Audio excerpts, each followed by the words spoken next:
So if I told you that right here in my hand, I was holding some money, would you believe me? I mean, honestly, what do you think? Am I holding money in my hand? If somebody is sitting next to you, go ahead and tell them what your thoughts are.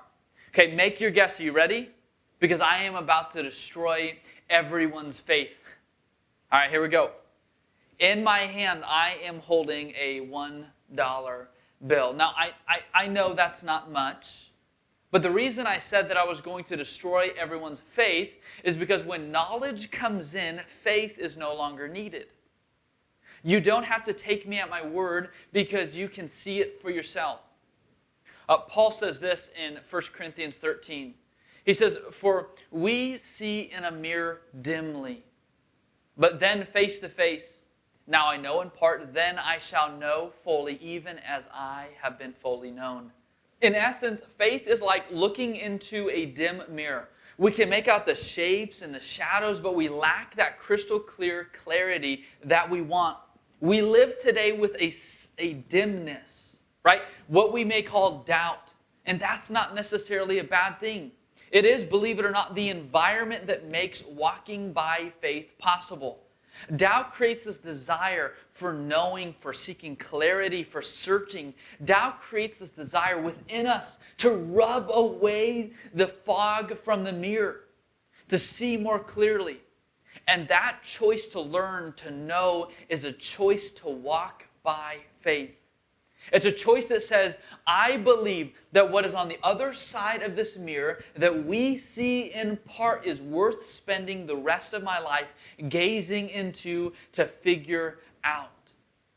And when we have all the answers, when we see everything clearly, we lack the essential desire to seek out truth. Why? Because doubt creates the space for faith to flourish. When I first became a follower of Jesus, I had a mountain of questions. I couldn't explain to you what the difference between the Old and the New Testament were. I didn't know what John 3:16 said. And David and Goliath, who are they? And I wasn't even sure if I believed in miracles, if they were true or they were embellishments. But what I did know was that there was somebody named Jesus who came to earth for somebody like me, and then he died on a cross for something called sin that I was guilty of, and then he rose from the dead. And when I heard that, something inside of me grabbed my attention. And it was as if God said, "Skylar, I am talking to you." And I had a lot of doubts, but I knew I needed to make a decision. And so I made the decision to follow Christ, and I was baptized. But what was I supposed to do with my doubts? I accepted Christ, but there was nothing magical about the water that would change my doubts. It may have washed away my sins, but not my doubts. You know what it caused me to do? It created this desire inside of me to learn. And for the first time, I actually began reading books. And I wish I could say I was kidding about that, but up to this point, I loathed reading. But now I found this desire welling up inside of me to clear away the mirror, to understand things that for many years were unclear and mysterious. And the more doubts that I had, the more I wrestled. And the more I wrestled, the more I learned. And the more I learned, the stronger my faith grew. And a few years later, as I was reading back through the biographies of Jesus, the Gospels, I came to one of those miracles that Jesus performed. And I remember as I was reading through this, I paused and I thought, I remember last time reading through this very same story embarrassed. And now I can't help but to read the story and think how incredible God is that he would do that.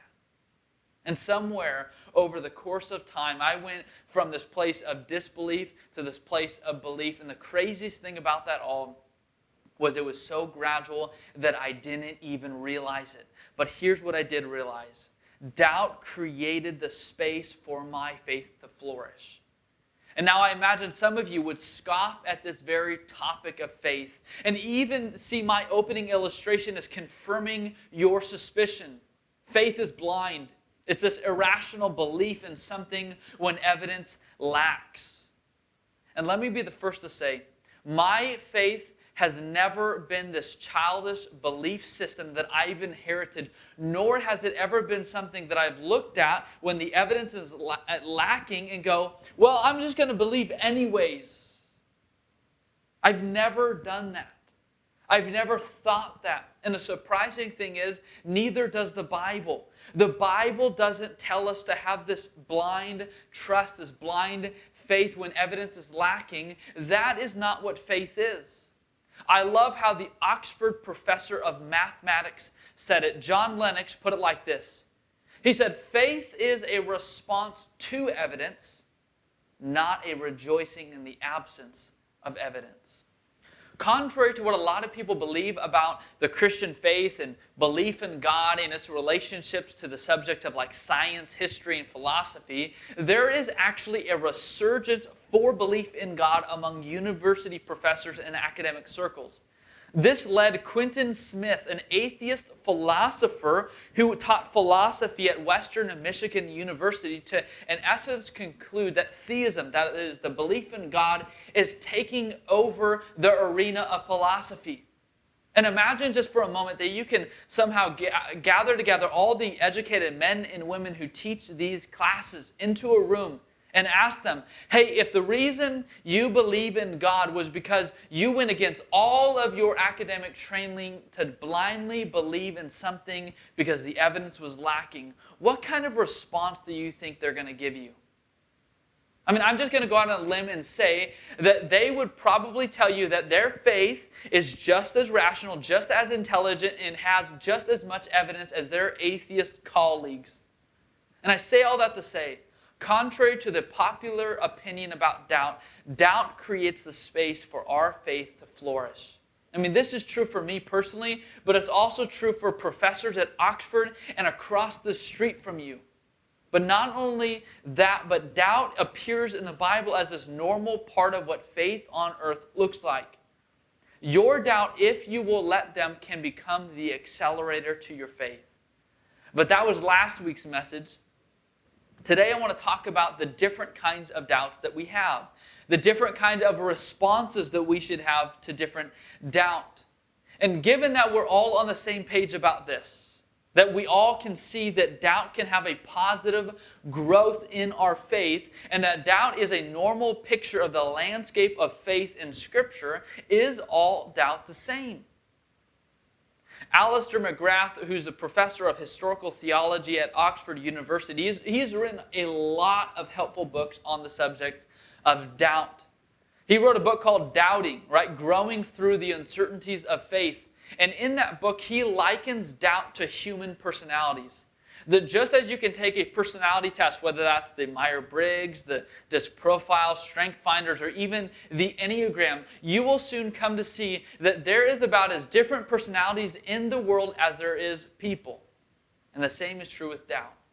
Our doubts, they look different person to person. And a lot of times, the doubts we wrestle with are this ongoing problems from our past. But doubt can be broadly broken down into two big categories: intellectual doubt and relational doubt. Now, before you tune me out, don't misunderstand me to say that one doubt is for smart people and the other doubt is for dumb people. That's not what I mean.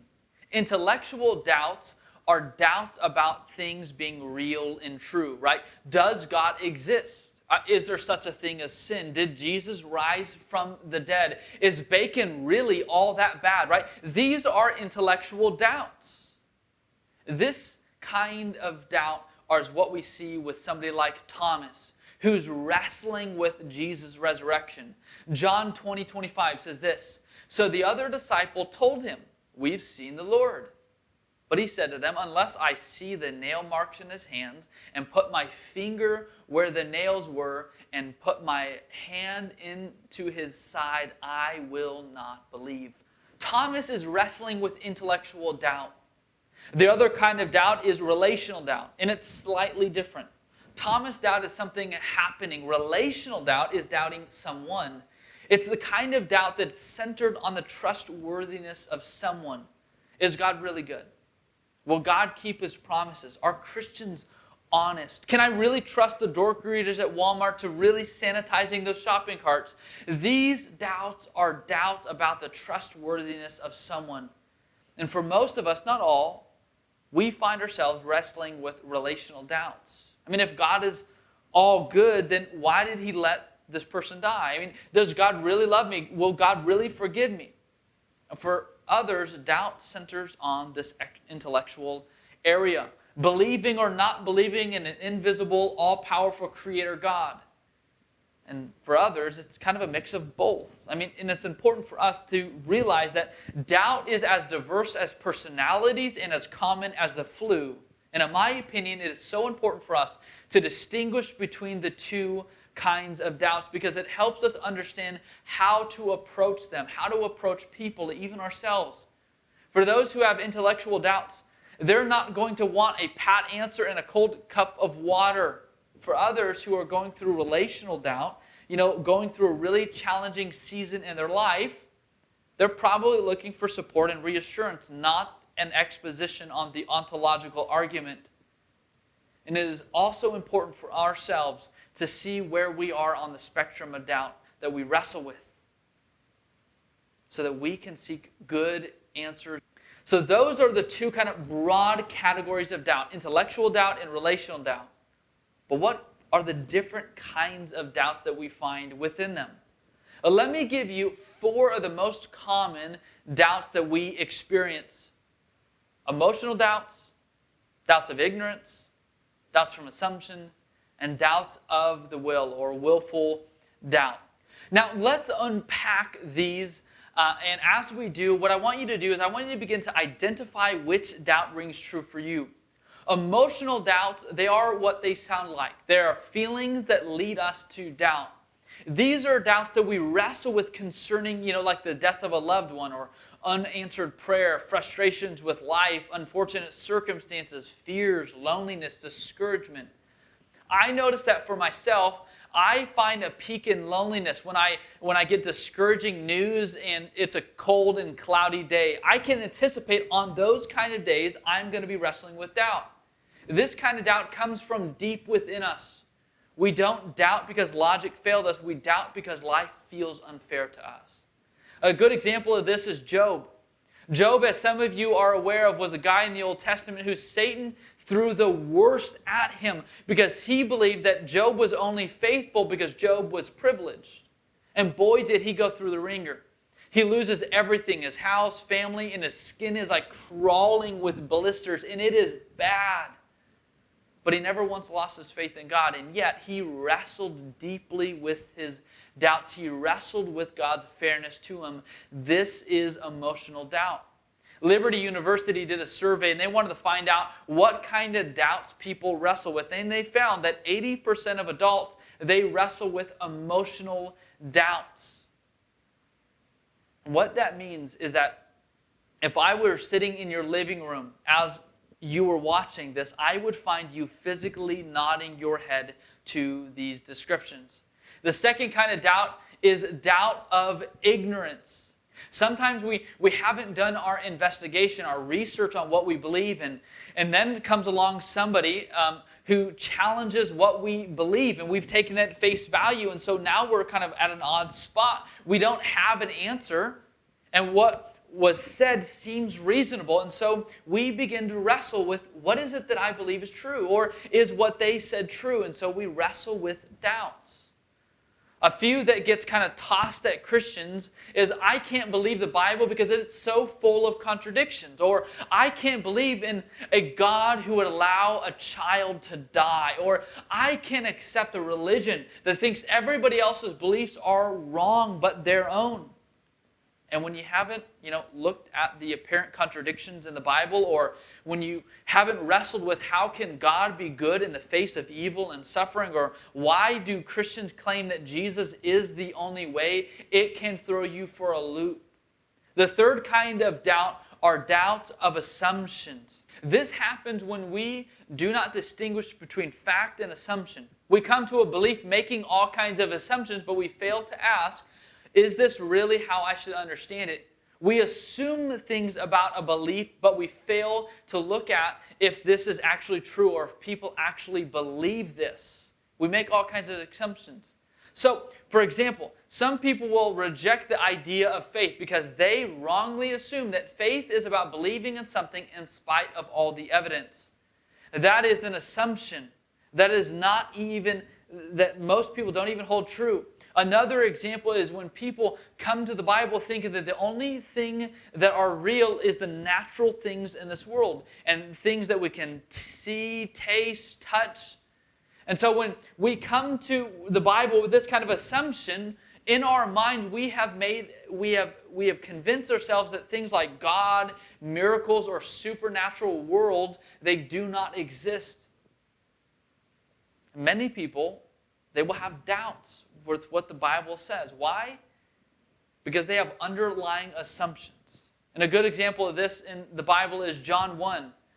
When this man named Philip, he discovers that Jesus is the Messiah, he immediately goes and he tells a guy named Nathanael. And Nathanael, he makes this prejudice assumption about the people from Nazareth. And initially he rejects the thought that somebody as important as a Messiah can come from there. And here's what we find in John 1. And Philip found Nathanael and told him, "We have found the one Moses wrote about in the law, and about whom the prophets also wrote, Jesus of Nazareth, the son of Joseph." Nazareth? Can anything good come from there? Nathanael asked. "Come and see," said Philip. At a popular level, there has been assumptions made by groups classified as kind of the new atheists, people like Richard Dawkins and Sam Harris and Daniel Dennett, who critique Christianity based mostly on their assumptions, not reality. Sociologist and scholar Rodney Stark, he said it like this: to expect to learn anything about important theological problems from Richard Dawkins or Daniel Dennett is like expecting to learn about medieval history from someone who had only read Robin Hood. Why would he say that? Because they have made all kinds of assumptions about Christians and Christianity that aren't even true. The fourth kind of doubt is doubt of will. This is what most people think of when they think of doubt. But this is simply the choice to not believe something. It's stubbornness, it's pride, it's wanting to be independent from God. And this is often the kind of doubt that Jesus encountered in the religious leaders of his day. They approached Jesus, already having their minds made up to refuse to believe anything he acknowledged or said. Matthew 13 says this. Jesus says, "For this people's heart has become calloused. They hardly hear with their ears, and they have closed their eyes. Otherwise, they might see with their eyes, hear with their ears, understand with their hearts, and turn, and I would heal them." In our message last week, we distinguished between doubt and unbelief, right? Doubt is the space between faith and unbelief. But if we're going to be fair, this kind of doubt, it just jumps into the fast lane toward unbelief. Most of the time, people will hear something or learn something about what the Bible teaches, and because they don't like it, they will just cast their own doubt on it. Most of the time, it just boils down to the simple fact: people don't want to change how they're living, and they would rather continue believing and living in a way that is cool and comforting rather than what is true. So where do you find yourself today? What kind of doubts do you experience? Do you find doubt coming from these emotionally charged experiences? Are you wrestling with doubt because you believed something, but then it was challenging? Now you're wrestling with doubt. Is this really true? Do you find yourself doubting because you have come to faith, you have come to Christianity, the Bible, with all of these assumptions? Or do you doubt because you just don't want something to be true? Well, wherever you find yourself, remember, doubt is not only normal, but it is the place where faith can flourish. And how you respond or how you help somebody will determine whether or not you will flounder or flourish. So just assuming that you want to flourish, what do we do? I mean, is there a one-sized answer? Is there a cookie-cutter answer to resolving wrestling with doubt for everybody? The simple answer to that question is no. And just as Paul said, we see in a mirror dimly, so our faith will always have a little bit of unclarity to it. It doesn't mean that we don't have evidence. It just means some of the things that we have to be willing to follow even when we don't have all of the questions resolved. And that is okay. But let me give you 4 suggestions that I learned from my professor at Ozark Christian College, Doug Aldridge, which I get the chance this week to share my interview with him and pick his brain on the subject of doubt. It is really good. That's going to air this Wednesday, 10 a.m., so tune in then. But there are 4 different ways to respond to doubt. 4 different ways. First, if you or somebody you know is wrestling with doubt from emotions, the most important thing you can do for them is to offer support. Not pat answers, not giving tomes of books, but faithful and loving support. This week, our daughter got a little bit upset at lunch, and so she pushed her plate across the table, sending it crashing into the ground, and it broke in half. And we all sat there stunned at what had just taken place, and our daughter cried like she has never cried before. I mean, it was a genuine heartbreak, and this was her favorite plate. And with all kinds of things floating through our mind and our heart about what we can say to her, we knew that what she needed the most in that moment was a hug, was us holding her and providing her a place to cry out her disappointments. And you know what? Sometimes when people are wrestling through emotional doubts, they don't want a book, they don't want a preacher to tell them all the reasons why they are wrong for doubting, or 3 reasons why they can trust God and overcome doubt. Sometimes they just need a good friend. Sometimes they just need support. One that says, hey, I hear how hard that is for you. Let me go ahead and send you an emoji hug, or followed by those tears or praying hands. Second, if you're wrestling with doubt because of ignorance, do some investigation. Do your homework. True faith emerges out of investigation when your beliefs are put to the test. So don't settle for your doubts. Do some of your own research. Let your doubts push you into searching. Realize that Christianity has been around for a few thousand years. All your tough questions people have wrestled with before, and there are answers to them. That is what I do every single time I have doubts. Be careful. You might find yourself going to a Bible college and becoming a pastor. Just kidding, but seriously, that's what happened to me. So honestly, though, read some good books. And if I could give you a book reference, I would suggest engaging this book, The Problem of God by Mark Clark. It is very engaging and very accessible. He has done a great job boiling down some big questions and providing some very sophisticated answers and making them very simple. And at the end of this month, he is going to be a guest on our Wednesday night Facebook group, and just interviewing him, my interview with him about one of his chapters about doubting Jesus. It is going to be awesome. Third, if you doubt because of assumptions, the best thing you can do is to seek clarity, to clarify things. Think clearly by figuring out what your assumptions are. It is helpful to doubt your doubts here. The problem many of us have with God, with Christianity, and with the Bible have more to do with our misunderstanding about them than our correct understanding of them. So my challenge to you is to figure out where those things went helter-skelter for you. And then be willing to let your assumptions change. Fourth, if your assumption is a willful refusal to believe in something because you just don't want that something to be true, please recognize how biased and hard-hearted that approach is. That is a doubt that will put you in the fast lane toward unbelief. And I'm not trying to be insensitive to the struggles that you may have in your own life, but please recognize that that desire to reject God's truth because it doesn't jive with what you think is a desire to be your own God. To decide for yourself what is true, what is good, what is right. In fact, a good rule of thumb is if you find yourself running into odds with something you read in the Bible, like you just don't like it, it's a good indicator that that's probably true.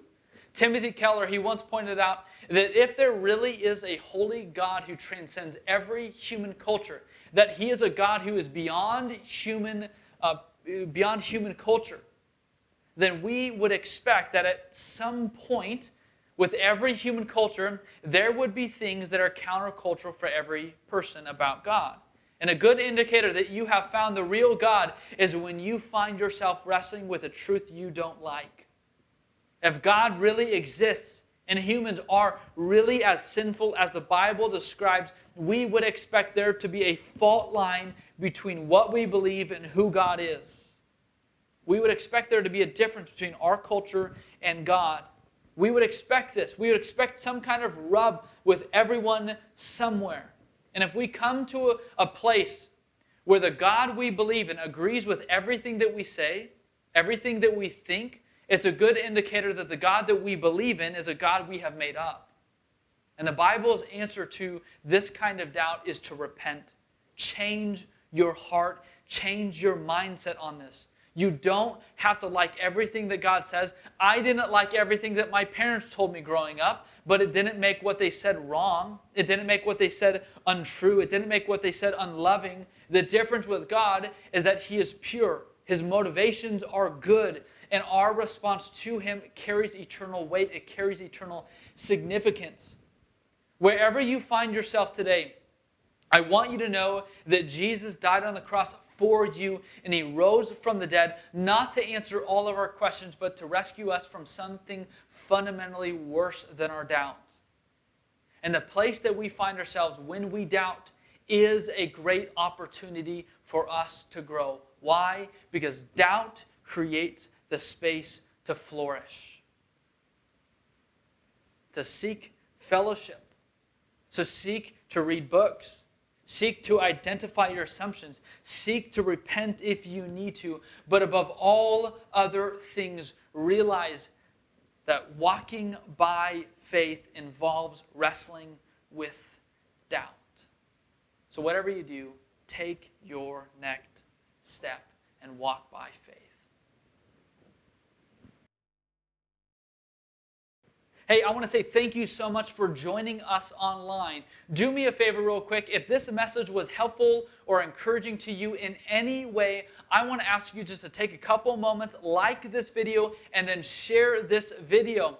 Also, I want to encourage you to go to our website, thechristianchurchoflitchfield.com. There you will find a bunch of resources for you and your family. We have a Bible reading plan and all kinds of things. So go check that out. Also, I want to remind you that underneath of that message, you will find a giving button. There's all kinds of ways to keep giving to our church, and I want to encourage you to keep giving. You can send in a check through your mail. You can set up auto payment through the bank. You can drop one off, or you can click and go to the church's PayPal account. We give as a response to what Jesus has given for us. This is an act of worship.